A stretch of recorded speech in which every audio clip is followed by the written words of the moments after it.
Life gives us moments when we have the opportunity to make a choice. And what we choose has the potential to change our lives forever. Join us now for another inspired episode of The Breakthrough.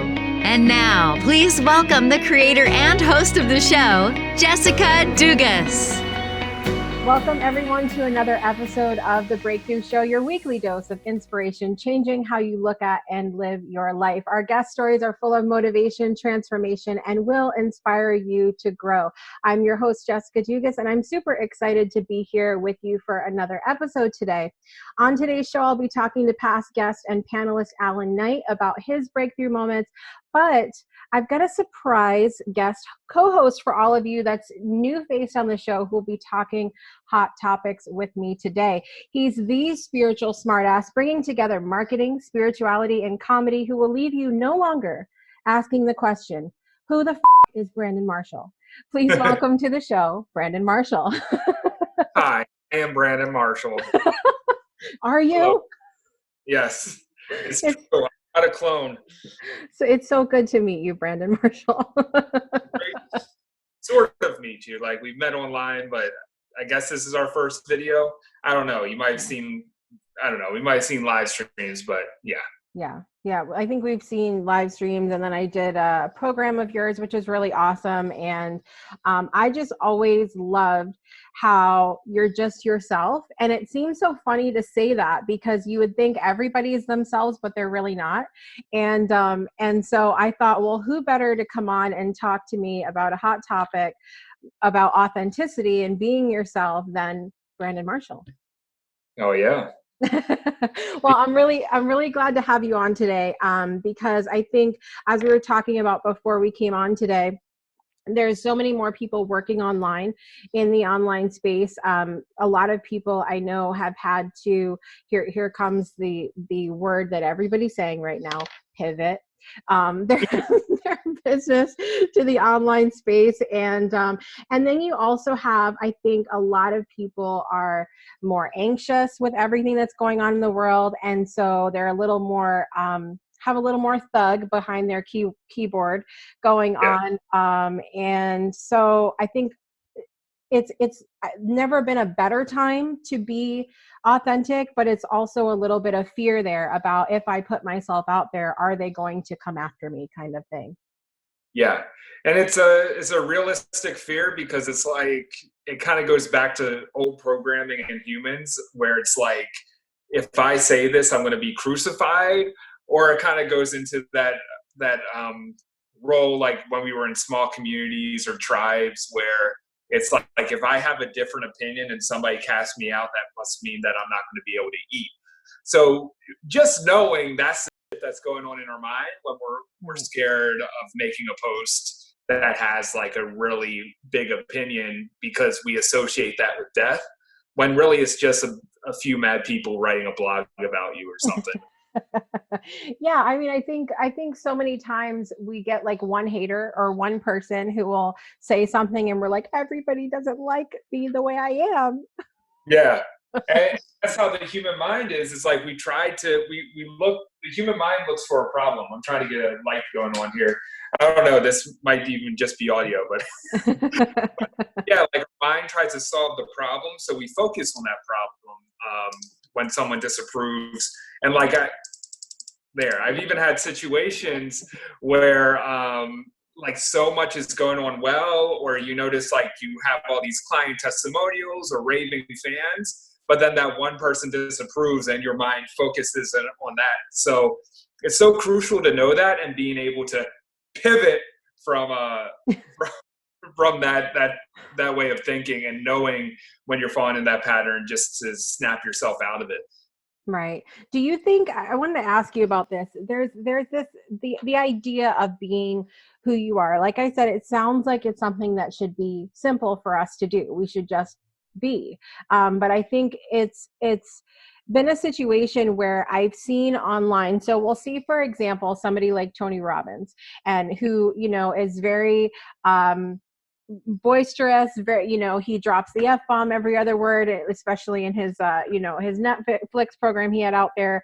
And, some people would see that and be like, well, that's how I'm supposed to be. And so they'll try to be authentically that, but not like they're trying to be authentically someone else. And so do you think there's like a period of time that people go through of trying to find who they are authentically, or is it simply just being like whatever comes out, comes out? Yeah, I do think there's like learning through time and situations like that. It is an act of just being and embodying it. Mm-hmm. But there's definitely, like, if I went back to a post 5 years ago, I'd be like, well, I feel more grounded in that belief now. So I think a lot of people, they sit on the sidelines in fear of like, let me do market research. Let me see what my brand is, as if their brand is outside of them.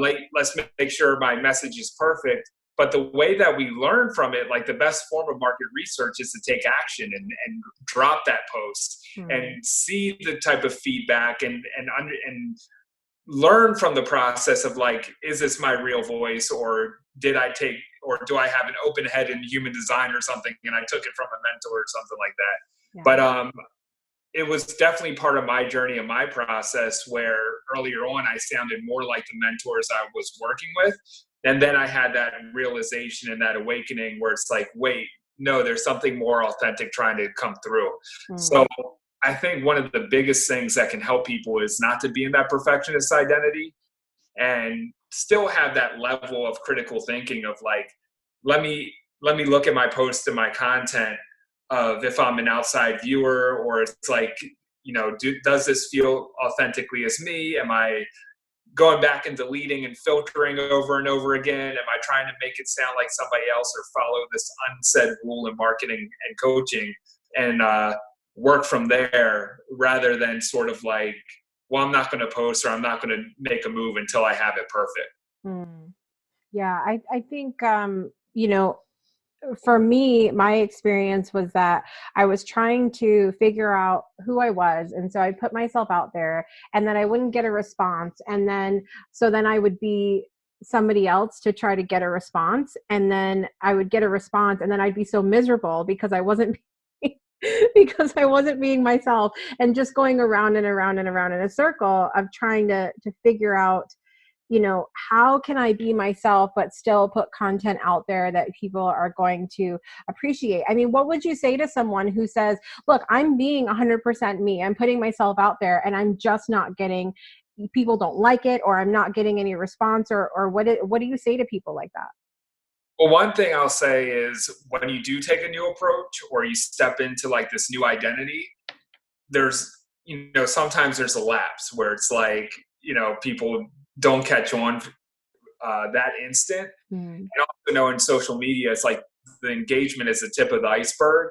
So you may feel like it's not reaching the amount of people that you want, but there's people lurking. There's always some lurkers. There's always someone that signs up to one of my programs. I'm like, who the fuck is this person? And they're like, I've been following you for 2 years. I'm like, you never comment or like anything. Or I'll go to my hometown and I'll see people I knew in high school or something, and they're like, I love your live streams. I'm like, really? Because I never see you say anything.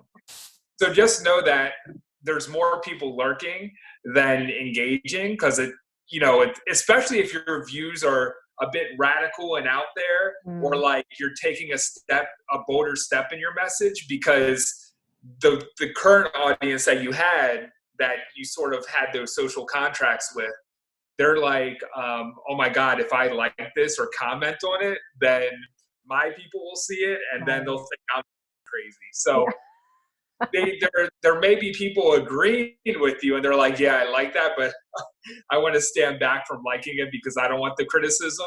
But they're there.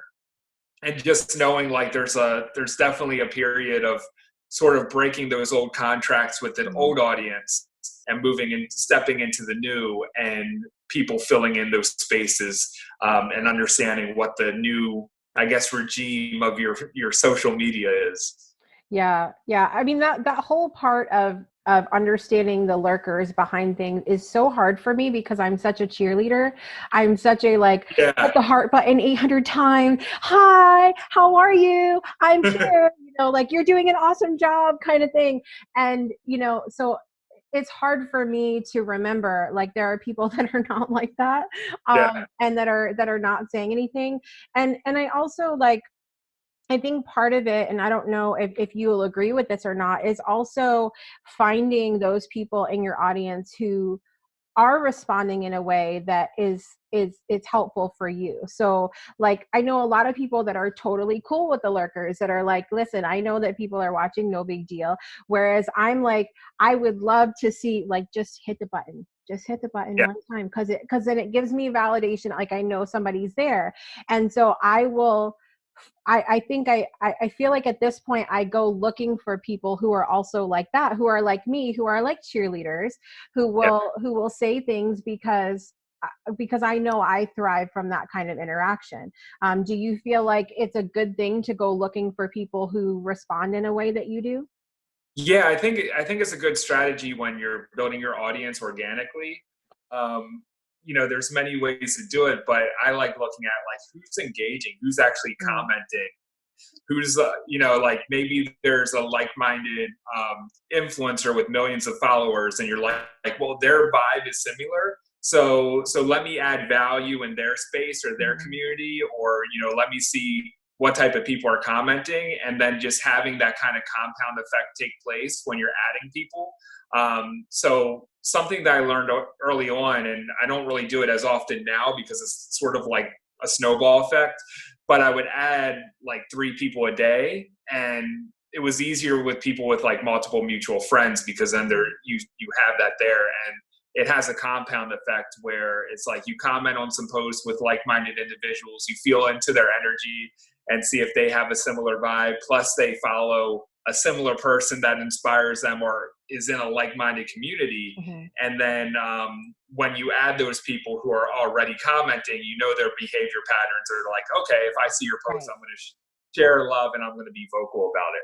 Well, I mean, that's how I ended up adding you, because a lot of our listeners on this show are familiar with Prophet Calvin Witcher, who's been on the show before, and then Jeremy's also been on as well, and so I had seen you commenting on a lot of Calvin stuff, and I was like, oh, he's hilarious, so I'm gonna go with him.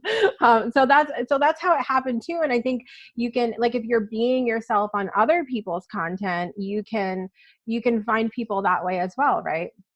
Yeah, it's sort of natural. And like, when I was first introduced to the idea of like networking, it really felt horrible. Like, I thought I had to wear like a name tag and shake a hands and like play this weird game and message as many people as possible.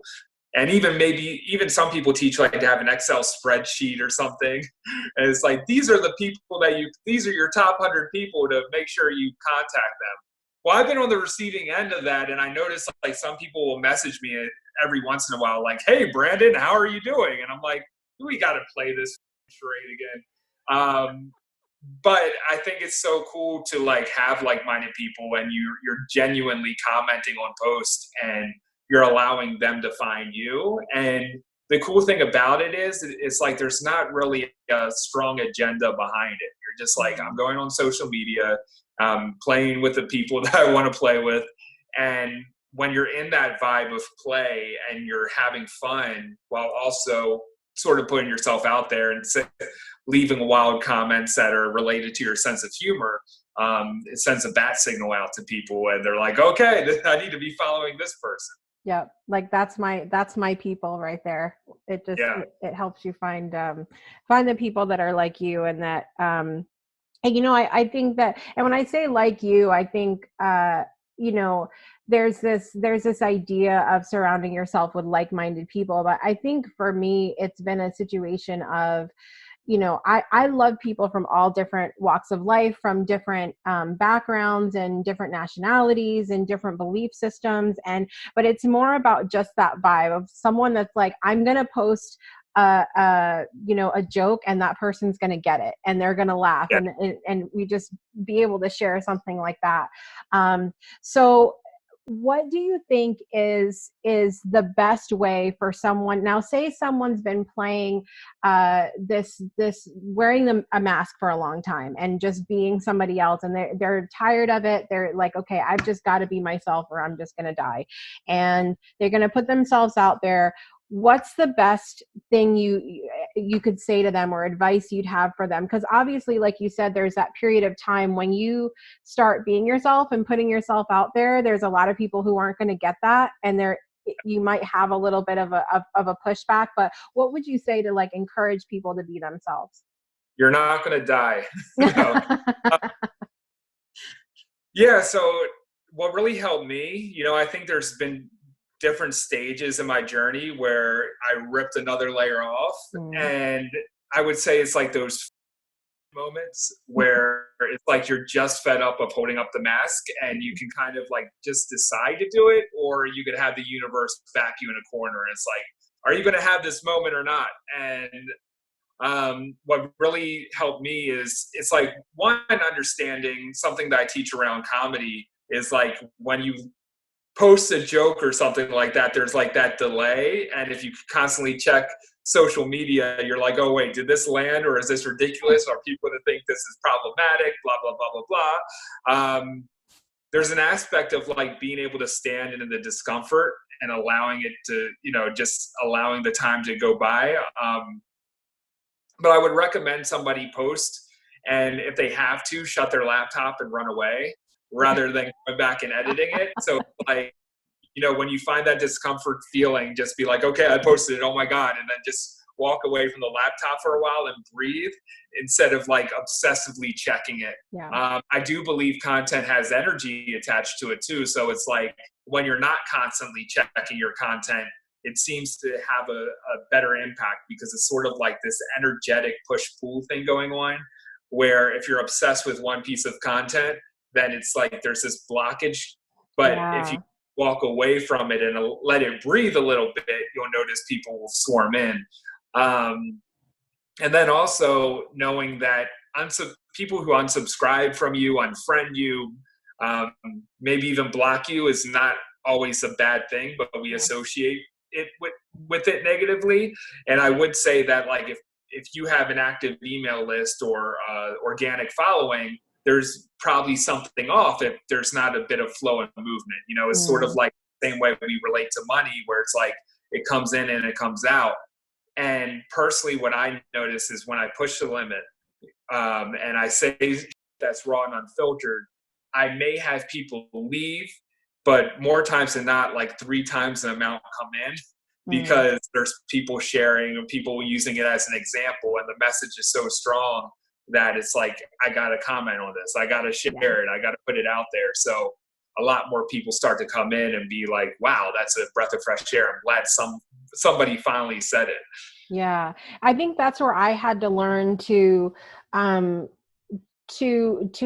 take offense to it, and not let it be a catalyst for me not being myself when I would get those unfriends or unsubscribes or whatever from my list. Because I think immediately I would think like, oh, I did something wrong. Like I said something wrong. And it's not intentional. It's very subconscious and very like, just this little snap that goes off in my mind. And so it was like and I feel like I'm training every day to not take things personally, and to just say, that's okay. And one of the biggest things that I had happen to me recently was someone that I went to school with. Now, this is something else that we could talk about being authentic, because obviously I think we're a very different person back in school days than we are now. And so someone that I was friends with years and years and years ago, there was something that I posted that she didn't like, and she was making this whole drama on my page, and I was like, no, we're not doing this here. And so when I put my foot down about it and she continued, I was like, block. And I said to her, I was like, listen, this is not a personal thing. This is just, it's me. Like, just, I need to be in a space where I'm comfortable, and this is my page, and I need to be able to do this. And so I think allowing ourselves to be authentically who we are in the moment is really important too, because I'm not the same person today authentically that I was back in grade school. At least I would hope most people aren't. Yeah. Do you I think that think, you changed a lot since grade school, Brandon? what's that? Am I the Have you same? changed a lot since grade school? Well, I have a funny story about that because, like, I had my first friend ever, I guess, from like preschool, and then like I knew him through elementary to high school, and he lived down the street from me. Uh, time passed by, and I just noticed he was on Facebook. So like we weren't Facebook friends because it was like there was a big time lapse. And I added him, and then he added me back, and I'm like, oh, that's cool. And a few days later, it's like, you know what? I'll send him a message, see how he's doing, just check up. And then I looked, and he already unfriended me. But we go back, like we went to church together and stuff, and I think he more obeyed the church and all that. So like he saw my, he's like, what the happened to this guy? Yeah. That's my assumption. I didn't hear what he said, but it was interesting to me. And I think it's like humans are meant to evolve, but at the same time, on some level, we're conditioned to resist that evolution. So I think it's actually natural to evolve and become more of our own and who we are. But there's a lot of people who are in the programming, and it's like, no, I got to stay like this to keep my family happy, to keep my friends happy. And if I verge out of that box, then that would mean I'm a horrible person. So it's like, when you're expressing yourself freely, then it's like almost like a threat to somebody else, where it's like, whoa, this is just wrong. I got to get rid of them. And so that's understandable if like you see people from high school or something like that, they made that association, and it it's sort of like that quote, and I'm going to mess it up, but it's like, first they laugh at you, then they mock you, and then all of a sudden they're like, they love you for a lot of things. Because like I noticed, like there's people from the past that may have judged my moves before, and then they're like, oh wait, now I'm starting to get it, like now I understand it. So it's kind of like a bold move to step out of that status quo. Yeah. I mean, it was a really difficult thing for me to do in that moment, to create that boundary of saying, okay, this is not who I am anymore, because I tend to be a very nostalgic person and hang on to how things used to be, and still smelling grandma cooking those things in the kitchen that she used to make after school, kind of thing, and so it was really difficult for me to do that. But as I take the time to really create those boundaries and to put myself out there, I feel more free to put myself out there and be myself, as I say, okay, this is not who I am, and I don't want to be a part of that anymore. And so I think the more that I allow people to fall away and go on their own path, and I'm on my path, it's and we can do it in a way that's friendly. We don't have to be like, we're on different paths now. That's just what it is. Also off. Yes. Go away. We don't have to be like that, but it can be a mutual thing, and to say, look, it's fine. And the more that I allow that to happen, the more I feel free to be more of who I am, and not be afraid to be who I am. Yeah, absolutely. Are you ever afraid to be who you are? Is there ever, I see all the stuff you put out there. Is there ever a moment where you're gonna push that post button and you're like, I don't know? I think my most recent one that I felt that way was, I think it was a couple of days ago. Like I said, honestly, I'm sick of like the political, and I kind of like aimed at sort of like the left wing view of things, because I feel like, I don't know, like we all live in different worlds, but like in my world, I see a lot of people saying, well, Trump is the worst person, and the right is bad, and then I'm like, but God, there's so much hypocrisy over here, and so I pointed that out, and I actually ran it by Rebecca, because I'm like, are people going to understand this? Like, is this out there? Like, no, post that, just post it. So it's actually good to bounce off, like to have another coach, to be with another coach, and it's like you can bounce off ideas. but it's usually it's usually the expression that you have where it's like, wait, are people going to be mad at this? Are they going to not understand this? That's when you're hitting that sweet spot. Yeah. People vibe with it. They're like, honestly, I've been feeling the same way. Like I identify, most of my views are liberal, but it's like, it's not right now. Yeah. So I think it's good to speak those things that like a lot of people are unwilling to say. And I love that you talked about running it by Rebecca as well, because it's so funny, because if I was to run it by my husband first, he's been in sales a long time, except he has no filter and I do. So if I ran something by him, he would probably be like, yes, post all of that. And I would be like, but I don't know. I think that's good advice, because I would say, like, I say 99.9% of the time, because I need to protect myself from lawsuits. But 99.9% of the time when a client asks me, or Rebecca will ask me, I'm like, yeah, do it. Like, what? Because it's usually it's our minds and our filters that are holding us back. But it's like when we can ask somebody who's not really attached to the outcome and can kind of look at it more on a, I guess, logical sense or unattached way, then I guess it's easier for them to say it, because they have the overview approach when we're actually kind of in it. Yeah. I think from now on, what I'm going to do, if I'm going to post something that is really out there and is really, putting myself in a place where it's borderline discomfort, borderline run and hide under something, I'm going to message you first, and I'm going to be like, listen, I'm going to post this and I'm going to need you to go hard it, because there's going to be a lot of angry faces. Go do that. So I'm just going to run it by, I'm going to run it by you first. Sometimes I like putting myself in the line of fire when someone does that. I'm like, I'm going to leave the first comment. Like, I'm going to leave a joke in the comment to like even add more gasoline to it. So good time. It'll be a good time. Brandon, thank you so much for joining me today for Hot Topics and talking about authenticity. I think it's a good thing for everybody to pay attention to these days. Oh yeah, for sure. It's been a good time, a good quarantine, and yeah, great show. Yes, absolutely. All right, guys, you can check out more information about Brandon in the show notes and on our website, thebreakthroughshow.com. And we'll be back in just a few minutes with Allan Knight. Hey, thanks for watching or listening to this episode of The Breakthrough Show. This spot you're listening to right here was made just for you. We are currently looking for sponsors and friends of the show, and it's super easy to ask for more information. Simply send an email saying more sponsor info to business@thebreakthroughshow.com, or click the link in our show notes to send a message to our Facebook page. We can't wait to partner with you. And now back to The Breakthrough Show.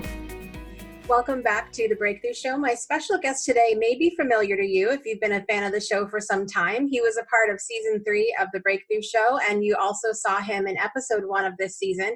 He's a former Zen Monk who's been a personal development and communication coach for over 25 years, helping folks to conquer their social anxiety and connect with others with more clarity, confidence, and impact. Everyone, please welcome back to the show my friend and fellow Aquarian, Allan Knight. Allan, thanks for being back on the show today. It's my pleasure, Jessica, but I do take exception to 25 years. It was 2.5 years. I'm just kidding. No, I fooled you. I'm like, listen, I know that sometimes I don't read very well. But I just resented being seen as this old, That's all. Well, I brought my Aquarius mug to the table today for our conversation. Oh, I'm an Aquarian. I'm a fellow Aquarian. It says driven and feisty. Do you resonate with that? I do. Although these days I'm not as driven. Because driven sounds like obsession with success, and I'm not that way. So more feisty than driven. Feisty. I have character, I would say. I like that. I'll take that. I'll take that too. I'll go with that. I have character. I'm not feisty. You're just a wonderful person. That's all you are. Thank you so much.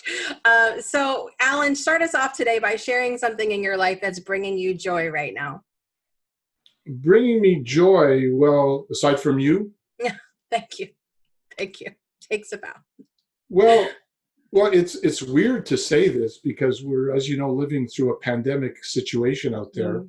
Mm. I think the joy that I have is that I'm so joyful that I've been so blessed in my life that included being a monk for 9 years, that gave me the tools to learn how to remain free, happy, content, and present, irrespective of the circumstances around me. Mm. And so this is a perfect example of that this is probably the biggest challenge that I and we have faced in my entire lifetime.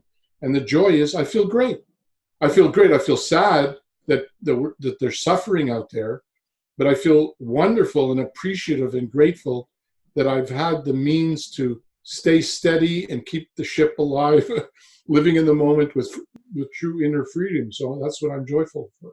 I love it. And I think it is a great time to be joyful for that, for those of us who have really spent, like I've said before, so much time preparing for things like this. And we've done so much inner work. And it's not to say that there's still not work to be done, but gosh, it feels good to be able to say, I'm good right now, despite other things that are going on. You know, I just had this new two words that came into my mind.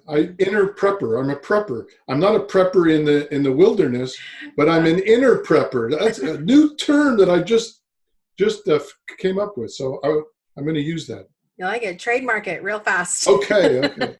You got a few weeks till this episode comes out. Go get it trademarked. Innerprepper.com. Okay. That's it. So we've talked about a lot of different things with you being on the show. We've talked about a little bit about your time as a Zen monk, but if you would give everybody just a little couple minute flashback of your time as a monk and how that has impacted your life. Well, the bottom line is, my parents died at an early age, and I was in my early 20s alone. I questioned life.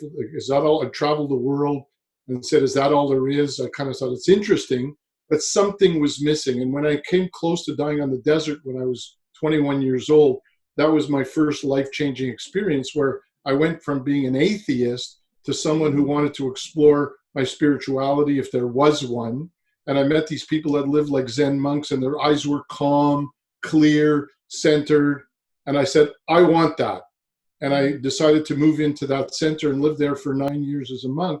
Now, it's great. And then I missed women too much, so I left the monastery. That part of your story is so fun. Yeah. But that was the beginning part. And of course, I went on to realize that it was important to maintain that Zen-like attitude in all of life, not just as a monk. And you don't have to be a monk or nun to learn it. But that was my beginning time of spirituality and personal development. And I cherish that time very much. Mm.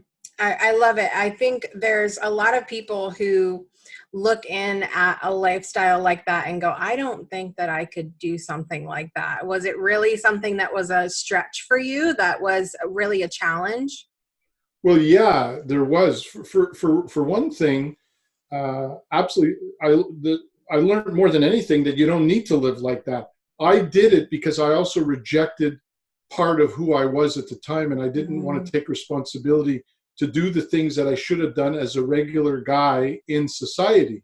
So when I left, I realized there was a double-edged sword. There was the positive aspect that I experienced intense meditation, concentration, achieved a certain degree of a level of success in that. I was able to get away from the world and appreciate the inner part of me. But then there was a hunger to have fun. There was a hunger to experience what normal people are experiencing. Dating and going out with women again and getting into relationships and then pursuing my career. So all of it became important. But yes, it was challenging. But you know what? The challenges, no matter what, we're never given more than we can handle. And I'm grateful for those challenges now because I'm able to live in that same state of tranquility even through this pandemic time. So I guess I'm walking the talk in reality. So it's kind of cool. Yeah. It's, so many people in the personal development space talk about needing a balance in our lives with things. I know that I have been a big proponent of that in my platforms as well, because I've got to know a little something about balancing stuff with as many children as I have. but I feel like sometimes, as much as we talk about balance, sometimes those moments of taking ourselves completely out of a situation or doing something really extreme for however amount of time we're talking about is necessary to sort of like kick us in the rear end or give us a reset, if you will. Yeah, it's kind of like it's a wake-up call. First of all, I'm not crazy about the word balance because it makes it feel that everyone needs to balance their time of personal and business life. There are people that are very, very immersed in their professions, in their business life, that requires a lot of time. I don't think it's about balancing the time. I think it's about prioritizing what we need to prioritize. If I take quality time every day, even if it's an hour, to get in the inner fitness gymnasium and then the physical fitness gymnasium, and I get in the zone and I stay in the zone the rest of the day, I could spend 80% of my time at work and still feel relatively balanced. Balance doesn't mean an equal balance of time. Right. It's taking enough quality time to put what should be priority. Am I right with the universe? Am I right with God? Am I right with myself? And if I am, then I share the benefits with the world at large. The problem that most of us have is we get up, we have our coffee, and we're running and getting on Twitter and our social media and our phones and our responsibilities with our kids and with everything else in our careers, and we lose ourselves. And then we wonder why we become victim of a lot of these circumstances around us. So I think it's quality time that starts with ourselves. I love that. And it's something that, you know, we hear a lot about, as I've mentioned, in the personal development world, about balance and that word. And what I've always taught people is balance is what it looks like for you. Your balance of, you know, we talk about priorities may be very, very different. I know it's very different from what my balance looks like. And so I've really been encouraging people over the last several years to find the balance, that what balance looks like for you. And sometimes that takes a little bit of discovery, because with the age of social media, we really get into a space of comparison very easily, of saying, well, this is what this person's life looks like. Why doesn't mine look like that? You and I, look, you have 5 children, right? 6. You got 6. Yeah. There's no way that your balance is going to be like my balance, who has 0 children. But that's not the issue. The issue is that if you take quality time with you, you could become more balanced and more free than me. Because if I'm preoccupied with all kinds of crazy things as a single person with no children, then who's really mastered their life? You have, not me. Yeah. So this time thing is a little bit questionable for me. Yeah, I agree.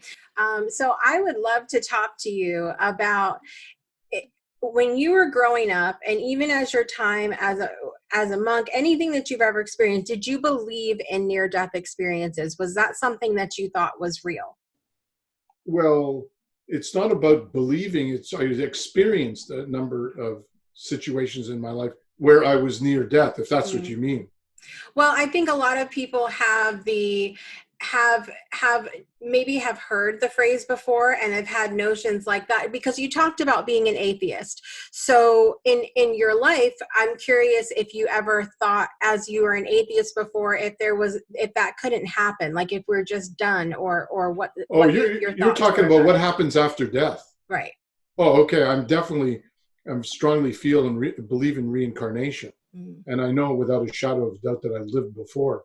I don't need to preoccupy myself with it, but I was pretty well an atheist leading up to the time I was a monk.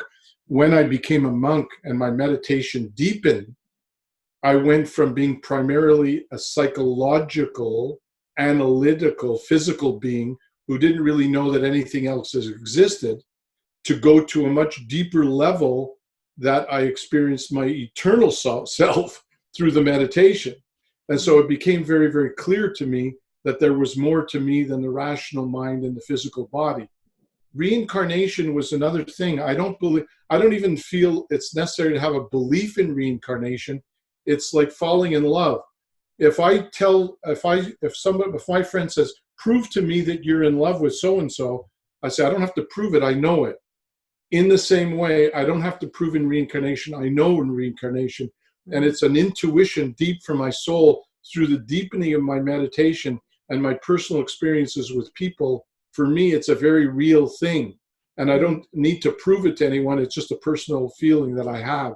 So for me, past lives are very real and future lives are very real. But I'm focused on living this one. Yeah. Yeah. Well, tell us about some near-death experiences that you've had in your life and how that's changed you. Totally.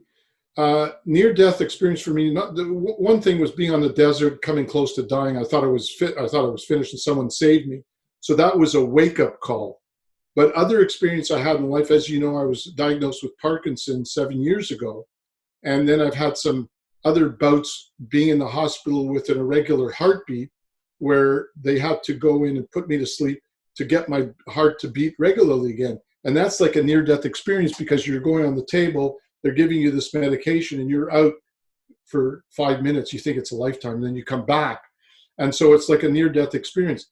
But every near-death experience I've had, I've always used it to my favor. I always used it as a wake-up call that life is not to be taken granted. And especially with the Parkinson's, I said, either I'm going to become depressed and filled with anxiety. According to my neurologist, that's the way most people in Parkinson's address it. Or I'm going to deepen my spirituality. I'm going to deepen my positivity. I'm going to deepen my commitment to mastering myself. And what I've noticed is not only has it been an opportunity to grow, but along the way, I'm using it as a journey to heal my Parkinson's. 65% of my tremor has gone away through a variety of things I've done. So I'm using that as part of my journey. So it's even bringing me more freedom and more joy. That's how I turn lemon into lemonade. Do you think that that a lot of times it takes experiences like that for people to wake up to the changes that they need to make in their lives? I think everyone's different. I think some people need a wake-up call. I have a friend who I always make fun of him because I said, either the universe is going to kick you in the ass and cause you to grow, or you're going to do it yourself. But he's a procrastinator.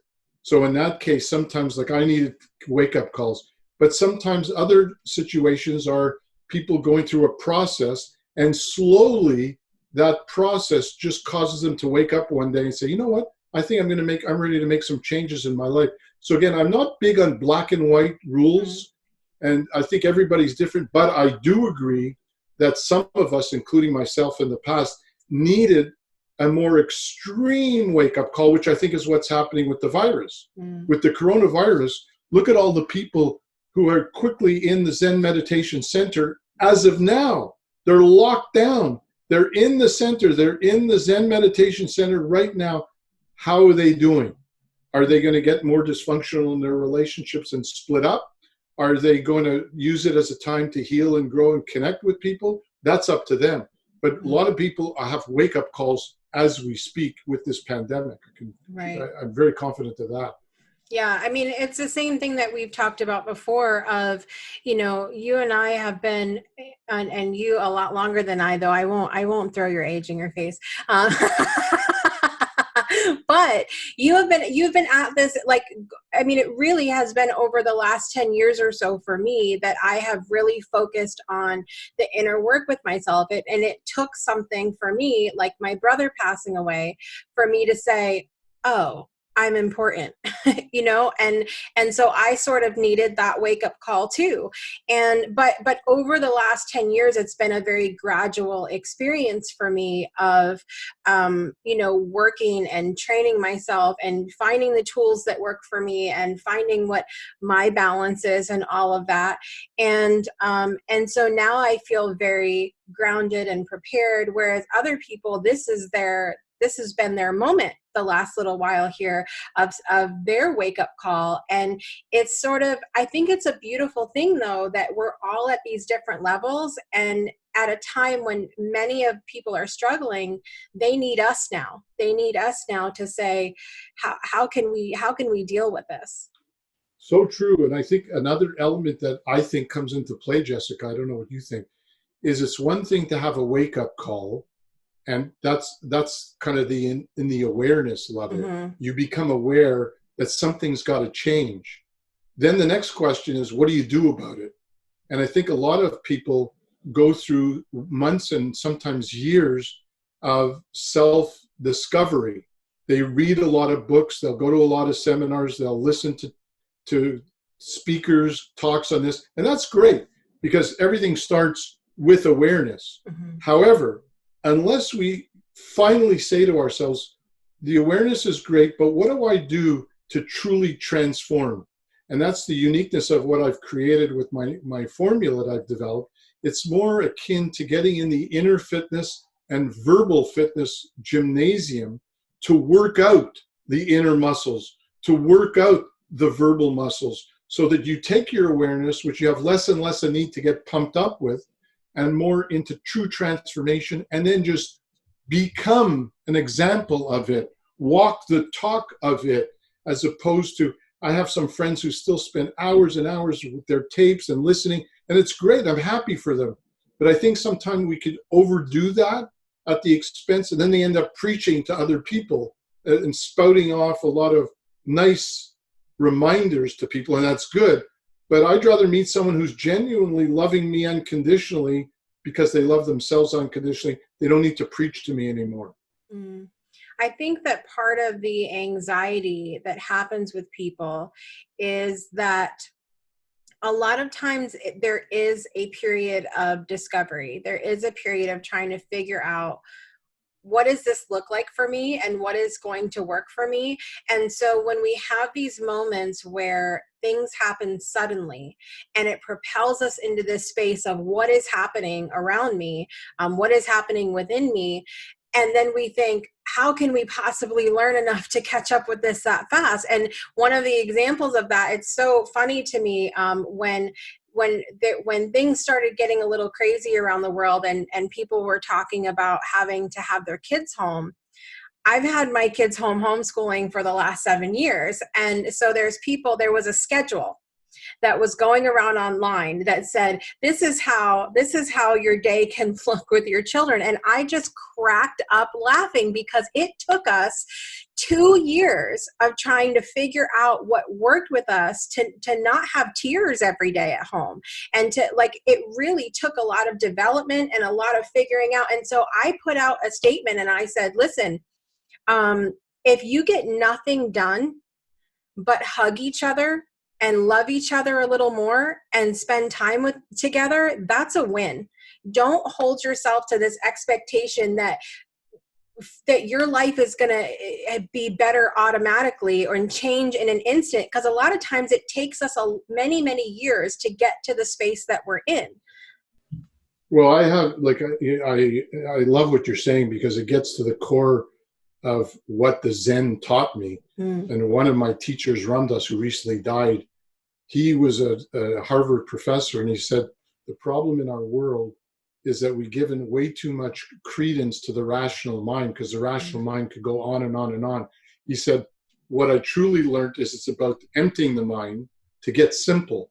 Like when I think of getting overwhelmed, thinking, how am I ever going to grow and catch up to other people? It's actually the opposite.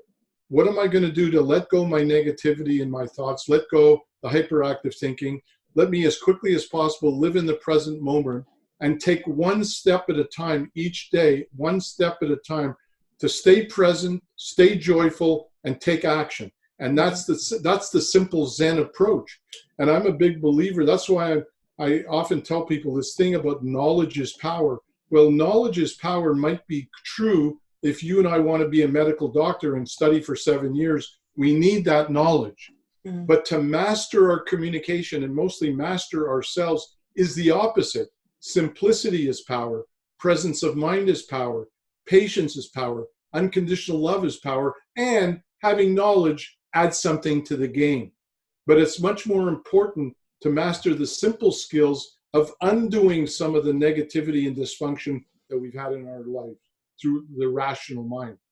Yeah. I hope you guys are taking notes because this is good stuff. This is really good stuff. I'm even enjoying this stuff. This sounds fantastic. I'm inspiring myself. That's always a good thing. That's always a good thing. And you are too, my dear. Yeah. Thank you. Will you ever consider doing a talk show with me? Do you ever consider? We might consider that. We might consider that when we can calm down. When we can calm down around here, that'll be a good thing. Okay. It'll be a good thing. So tell us, Allan, a little bit about your coaching and certified coaching program and how that can help us today. Well, the program that I have, the nice thing about it is it's a fast track communication and self-mastery system that I developed. So I won't go over the steps, but if you actually go through it, an individual who goes through it will achieve a very high level of inner freedom, self-mastery, mental toughness, positiveness, self-esteem, and the beginnings of truly mastering their communication skills. And so they not only do they fast track the ability to do a lot and accomplish a lot of that, but then they have a self-coaching system for life. Because that was my true desire, to come up with something that was not just life coaching or Allan Knight rah-rah seminar approach. I wanted something that people can master themselves without me or the need for too many other coaches. A lot of coaches won't like what I said there. The certified coaching is to leave my legacy. I would like to have as many people who would love to coach, love to train, but either don't have an existing program, or they might be a health coach and don't have this program, that it will go through my certified coaching program and then teach others to do it. And if I had hundreds, if not thousands of people around the world doing that, that could impact a lot of people. So that's one of the legacies that I would like to leave is the certified coaching program.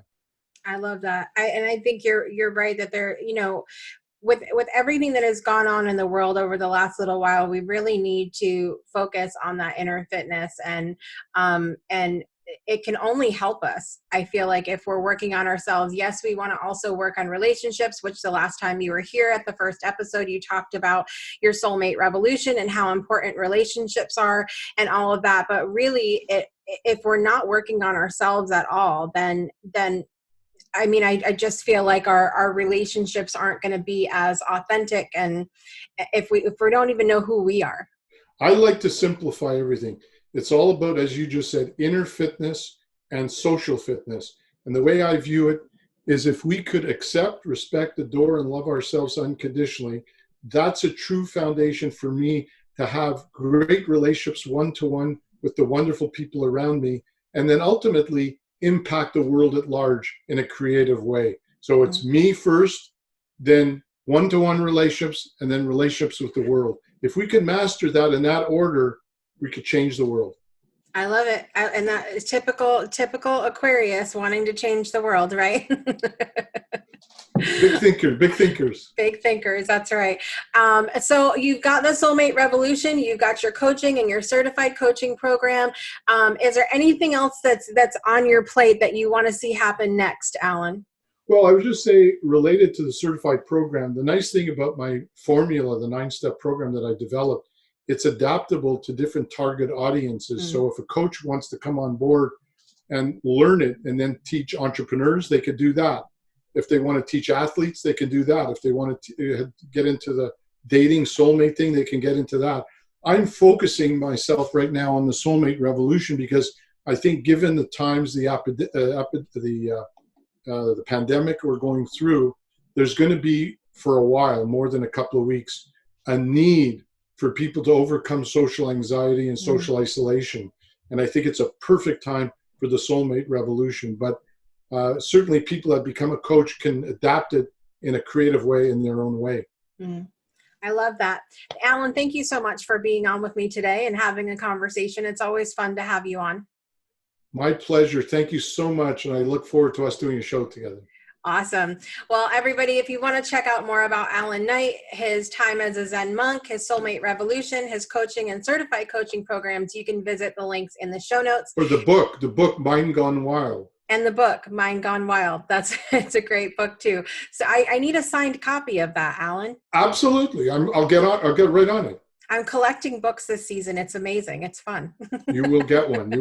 Awesome. All right, guys, we'll be back in just a minute for more of The Breakthrough Show. We hope you've been enjoying The Breakthrough Show.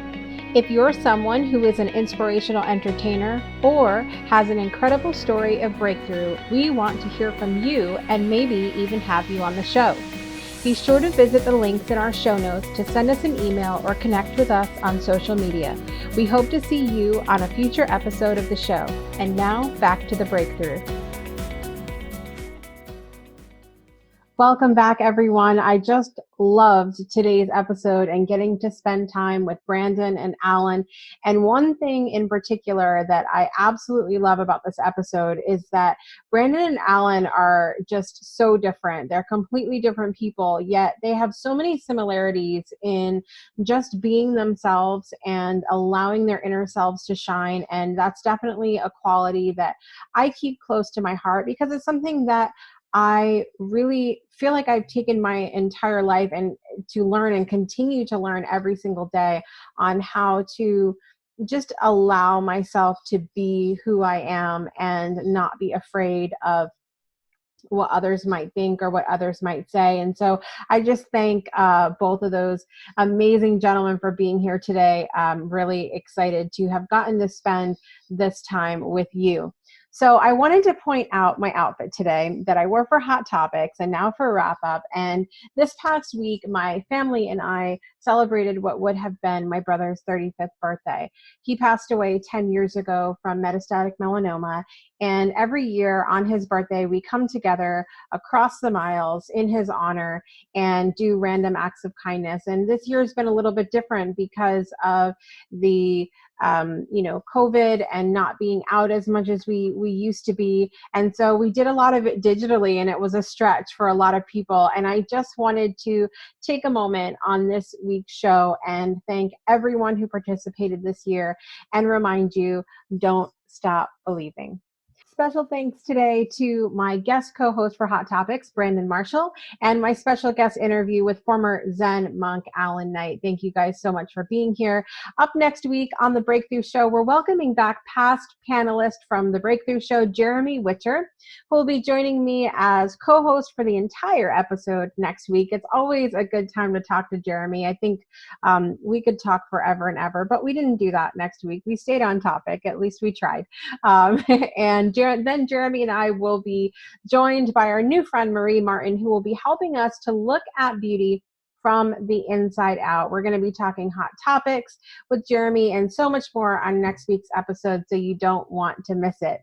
Thank all of you so much for listening or watching today. We'd love it if you take a moment to rate, subscribe, comment, share, and follow where available. I'm your host, Jessica Dugas, and until next week, ask yourself, are you ready for a breakthrough? We'll see you next time.